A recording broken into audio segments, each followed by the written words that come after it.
તો આપણે જે કોઈને વાળો વિડીયો હતો એ આપણે વિડીયો શૂટ કરી નાખ્યો છે અને અહીંયા ટેન્ટ રાખ્યો તો બધું અહીંયા અમે સામે ઊભા હતા. જો ગાયો આવી ગઈ છે પાછી, પાપા દોડે છે, દોડ બિલખા દોડ. અહીંયા ઊભો છું, એને નીકળવા ના જોઈએ.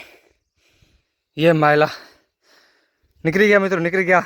આમાં માણસો પણ ખોઈ જાય એટલા બધા એરંડા છે. આ એરંડા એવા એરંડા છે કે આમાં પાંદડા ક્યારે થતા જ નથી. હેલો મારી પ્યારી યુટ્યુબ ફેમિલી, કેમ છો? તો આજે આપણે આવી ગયા છે નવા બ્લોગના અંદર અને પવન ઘણો બધો લાગે છે ને હમણાં અમે થોડોક આજે મોડો વ્લોગ સ્ટાર્ટ ચાલુ કર્યો છે. સમજો કે 11:30 થાય છે અને આપણે હમણાં જતા હતા મોટર સ્ટાર્ટ કરવા માટે. તો હવે થોડુંક પાણી નથી એટલે પાણી ભરશે ને આજે આપણે પાણી કામે પણ વારવાનું નથી. આપણે તો આમ તો સવારના ઓટોમાં નાખી હતી પણ પપ્પાએ ઓટોમાંથી કાઢી નાખી છે. આપણે ડાયરેક્ટ ઓટોમાં જ નાખશું એટલે ઓટોમાં નાખશું તો ચાલુ થઈ જશે, ખુલ જશે ને તેમ. આજે આપણે મોટરનું સ્ટાર્ટર અને આમાં તો અંદર ચીચી બેઠી છે, ચીચી. તો આપણે એને કાંઈ નથી કરવું ને આપણે અહીંયાથી કરી નાખ્યા ને ચાલુ યુ હની સિંગ. તો મેં તમને કીધું હતું કે આપણે એક સ્પેશિયલ Q&A વિડીયો લઈને આવવાના છીએ જેમાં તમારે જે ક્વેશ્ચન પૂછી લે એના અમે જવાબ આપશું અને મારી વાઈફ. તું સમજા? તો એ આજે શૂટ કરવાનું છે તો એના માટે આ બધું સ્ટેન્ડ ને લઈ આવ્યો છું ઘરથી અને બાકી આ માઇક પણ લઈ આવ્યો છું. બોયાભાઈનો માઇક છે, તે સારામાં સારો માઇક છે અને બધા ક્વેશ્ચન છે જે નોટબુકમાં લખી નાખે છે. બીજો મારી પાસે મોબાઈલ છે નહીં. હવે કેરીની સિઝન આવી ગઈ છે ને જો આ કેરી નીચે ખરેલી પડી હતી તો લઈ આવ્યા આપણે અને આમ કાચી ખાવાની આમ તો મજા આવે. આને શૂટ કરવાની જો મેં દેશી જુગાડ લગાવ્યો છે કેમ કે આપણા પાસે છે ને મોટો ઓલો જે સ્ટેન્ડ આવે ને એ નથી, આપણા પાસે આ ગોરેલા ટ્રાયપોડ છે. તો આપણે આ ગોરેલા ટ્રાયપોડને આના ઉપર રાખી દઈશું અને આમ આવી રીતે ઉપર રાખી દઈશું ને આપણે સામે ઊભા રહીશું. એ પડી ગયું બચી ગયું. અને પછી આપણે સામે ઊભા રહીશું ને આ પ્રકારનું મેં કંઈક દેશી જો સેટઅપ બનાવ્યું છે, જોઈ લો તમે. મિત્રો કેમ છો? તો આજે આપણે આવી ગયા છે એક નવા વિડીયોના અંદર. તો આપણે જે કોઈને વાળો વિડીયો હતો એ આપણે વિડીયો શૂટ કરી નાખ્યો છે અને અહીંયા ટેન્ટ રાખ્યો તો બધું અહીંયા અમે સામે ઊભા હતા. એ તો પહેલાં આપણે નક્કી કરેલું હતું કે હું ઊભા રહીશું પણ પછી હું બેકગ્રાઉન્ડ સારું હતું, અહીં તો જંગલી બાવળ આવતા હતા તો આની કોઈ જો બેકગ્રાઉન્ડ સારું હતું તો એના માટે આપણે વિડીયો શૂટ કરી નાખ્યો છે. Q&A વાળો તમારા ક્વેશ્ચનના આન્સર હતા, એ આન્સરના આપણે જવાબ આપી દીધા છે અને જલ્દી જ એ વિડીયો આવવાનો છે. હમણાં ગાયો આવી ગઈ હતી ગદપના અંદર તો 3 ખંડ જેટલી હતી, ખાતી હતી તો અહીંયાથી નીકળી ગઈ અને અહીંયાથી જો રસ્તો બનાવી નાખ્યો તેમને. તો જો મિત્ર આમ તો બધું ખુલ્લું જ છે પણ થોડું છે પણ અહીંયાથી તો સાવ ખુલ્લું થઈ ગયું હતું. તમે હમણાં અહીંયા કાપીને નાખ્યા બાવળ જો અહીંયાથી નીકળી કે નામ ગઈ. હું દોડતો આવ્યો ત્યાં દોડતી નીકળી ગયા આમાંથી. પેલું રાતના તો અહીંયા નથી રહેતો હું, રાતના સાંજે હું હાલી જાઉં છું ઘરે. રાતના અહીંયા મમ્મી ને પાપા રહે છે તો એ કહેતા હતા કે અહીંયા રાતના ગાયો ઘણી બધી હેરાન કરે છે, એનું કંઈક સોલ્યુશન નીકાળવું પડશે. હમણાં લગભગ ગાંઠ નહીં તો 7 થી 8 દિવસ છે તો બેક ટુ બેક ગાયો અંદર ઘૂસી જાવ છે. ઘણું બધું નાખ્યું જો અહીંયા. કાલે પણ મેં તમને બતાવ્યું કે મમ્મી પપ્પા જો અહીંયા બાવળ કાપતા હતા અને એમ તો વર્કર પણ રાખી ગયા અને થોડું નાખ્યું બાવળ કાપીને વર્ત ઉપર નાખ્યો પણ તો પણ જે ગાયો હાલી જાવ છે.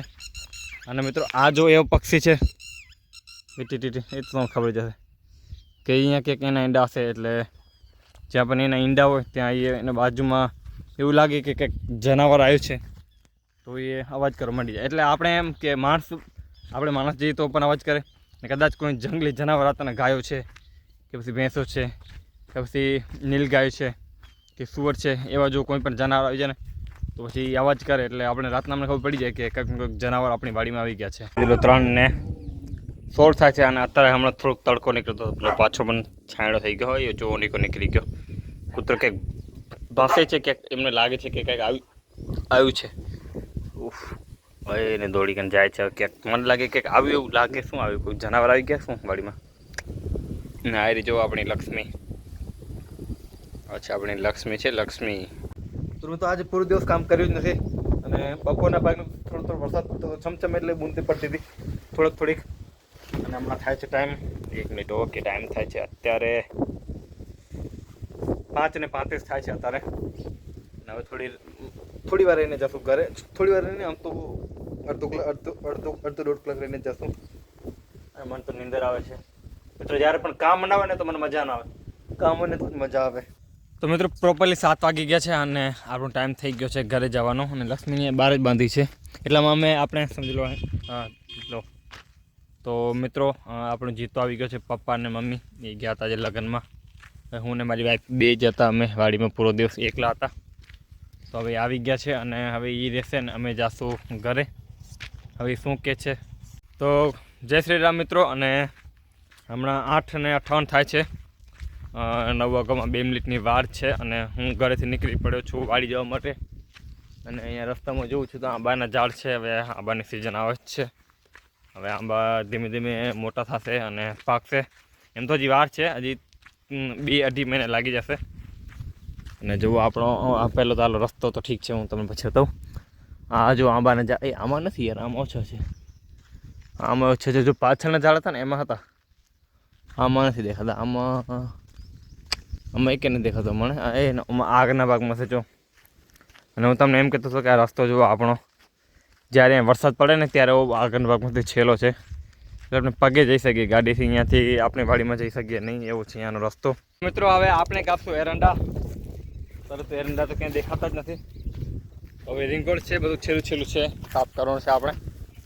તો એ બધું આપણે કાપવાનું છે. હજી ચાલુ નથી કર્યું, હવે ચાલુ કરશું આપણે, કેમ કે આપણે કામ એટલું બધું નથી કરતા મિત્રો. તમને હું કહી દઉં, ચર્ચા હાલે છે. શું છે ચર્ચા? તો હવે આપણે જોઈ લઈએ કે ક્યાંથી કાપવાનું છે અને ક્યાંથી નથી કાપવાનું. જો મિત્રો એરંડા એટલે ઘણા જ બધા એરંડા છે. આમાં માણસો પણ ખોઈ જાય એટલા બધા એરંડા છે. આ એરંડા એવા એરંડા છે કે આમાં પાંદડા ક્યારે થતા જ નથી. જો તમે ત્યાં તમને એક પાંદડો નહીં દેખાય. આ તમને બીજ જોતું હોય તો અમારું કોન્ટેક કરજો. આમાં ખાલી માલ જ થાય છે, એરંડા જ થાય છે. આમાં પાંદડું ક્યાં થતું જ નથી. આ તમે કોકુ પાંદડા તમે જોઈ શકો છો. એ હશે કોકુ પાંદડા હશે. જો ક્યાંય પણ તમે પાંદડા નહીં દેખાય. જો આમાં પણ તમે જો એરંડા પડ્યા છે ઘણા બધા. જો ગાયો આવી ગઈ છે પાછી. પાપા દોડે છે, દોડ બિલખા દોડ. અહીંયા ઊભો છું, એને નીકળવા ના જોઈએ. એ માયલા નીકળી ગયા મિત્રો, નીકળી ગયા. ત્યાંથી જ આવશે, ત્યાંથી જ જાય છે. હાલો આપણે અહીં હાલી બાજુમાં. જો મિત્રો આમ જ પ્રકારનું સિસ્ટમ રહ્યું તો મને નથી લાગતું કે આપણે અહીંયા વાડીમાં કાંઈ થશે. હવે કંઈ કરવું જ પડશે.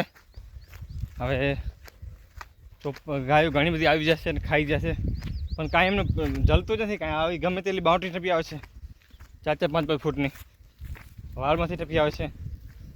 હવે શું કરશું? હવે કંઈક જુઓ, કાલે તો મેં અહીંયા જ નાખ્યો હતો. કાલે મેં અહીંયા કાપી નાખ્યું હતું. જુઓ હારો એના બાજુમાંથી આવી ગયા. હવે શું હવે જેસીબી કરવી પડે ભાડ આપણે. પાઈ નથી એમ મોટા ભાડ્યા એ નાખી દે મિત્રો. હવે એમ જ કરશું. બીજું કાંઈ ઉપાય છે જ નહીં. આ નથી જલતું નથી ને એમને કાંઈ. હા કાંઈ નથી. હાલો મિત્રો હું તો દોડીને થાકી પડ્યો. એટલો સ્પીડમાં આવ્યો પણ ત્યાં સુધી તો નીકળી જ ગઈ.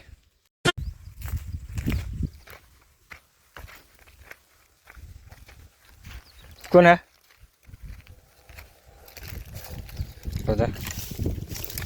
આવું જો ચોપા અમને ના ચાલે તો પછી હવે હાથી માથે વાતે ખાપે એમ. જો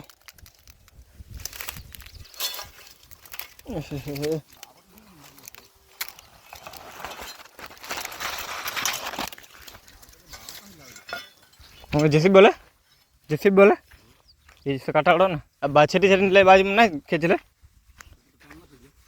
કાટાડો આ શેરા આ બાજુ આ સેવલારી કન. તમે જોશો તો આપણે આમાં દૂધી વાવી છે. ને તો આમાં પાણી છે. જો હમણાં પાણી વાળી છે પણ ચૂકાતો જ નથી, કેમ કે આના નીચે છે ને છપરો છે. તો જો દૂધી તો પ્રોપરલી બરાબર ઉગી છે, પરંતુ પાણી ચૂકાતું નથી. એટલે આમ જમીન પણ પાછી ઓલી છે કે આપણે ઘણું બધું પાણી ખપે આમાં. જ્યારે વારીએ ત્યારે ચૂકાતું નથી. જુઓ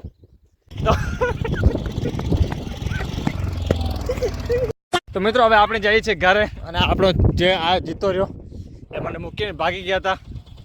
તો હાલો હવે પાછળ ટીંગળી જશું આપણે. અને હાલો ટીંગળી ગયા આપણે. અને આપણે આમ ટીંગળી કરીને જવાનું છે ઘરે. મિત્રો આજનો વિડીયો આપણે અહીંયા જ પૂરો કરીએ. અને તમને જો આપણા વિડીયો ગમ્યો હોય તો આપણા વિડીયોને લાઈક કરી નાખો અને આપણા યુટ્યુબ ચેનલને સબસ્ક્રાઈબ કરી નાખો. તમને આવા જ વિડીયો જોવા મળશે. તો ઠીક છે મિત્રો, આ તમે હમણાં જોયું છે તો હમણાં 3 થી 4 દિવસ હું બેક ટુ બેક ગુજરાતીમાં વિડીયો બનાવતો હતો. હવેથી મારો વિડીયો આવશે હિન્દીમાં આવશે. આ તો ખાલી આપણી એક ફરમાઈશ હતી કે તમે ગુજરાતીમાં વિડીયો બનાવો. અને મને પણ એવો શોખ હતો કે હું જોઉં પેલા કે મારા જો ચેનલ ઉપર ગુજરાતી કોન્ટેન્ટ કેવું હાલે છે કેવું નથી હાલતું. તો ગુજરાતી કોન્ટેન્ટ સારું હાલે છે એમાં નાની, પરંતુ મારા જે સબસ્ક્રાઈબર છે અને મારા જે વ્યુઅર્સ છે બધા હિન્દીમાં છે અને હિન્દીમાં સમજી લો કે આપણું જે ગ્રાફ છે એ ઘણું બધું આગળ જાય, તો એના માટે આપણે હિન્દીમાં જ ચાલુ હશે. આપણો આજનો આ લાસ્ટ ગુજરાતીમાં વિડીયો છે, ઠીક છે. તો હાલો હવે મળીએ આપણે નવા જ બ્લોગના અંદર. અને તમને હિન્દી તો સમજણ પડશે જ, ગુજરાતી જેટલા પણ ગુજરાતી માણસો છે એમને હિન્દી તો સમજણ પડી શકે છે, પરંતુ જે હિન્દી છે એમને ગુજરાતી સમજાવવામાં ઘણી બધી તકલીફ પડશે. તો એના માટે આપણે હિન્દીમાં પાછા આવી જ ગયા, સમજી લેજો. આજથી જ હું વ્લોગ બનાવીશ, એટલે આજે હું એન્ડ કરશું, પછી હું હમણાં આજથી ચાલુ કરીશ, તો એ આપણું હિન્દીમાં હશે. તો ઠીક છે મિત્રો, આપણે મળીએ આવા જ નવા વિડીયોના અંદર. ત્યાં સુધી વંદે માતરમ, જય હિન્દ.